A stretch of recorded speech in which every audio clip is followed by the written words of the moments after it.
Viral di media sosial TikTok video yang memperlihatkan jamaah maulid ketiban rezeki yang tak diduga-duga.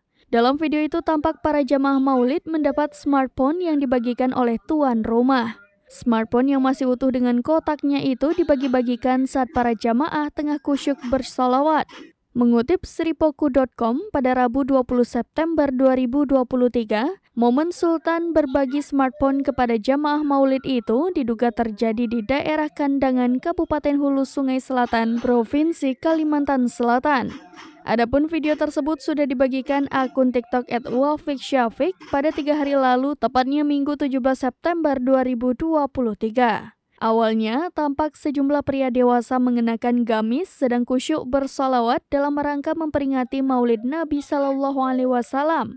Tiba-tiba muncul seorang pria dan mengambil satu persatu smartphone yang tampaknya sudah disediakan sejak awal dan berjejer di depan. Tak disangka, pria tersebut kemudian membagi-bagikan sederet smartphone itu kepada para jamaah yang hadir.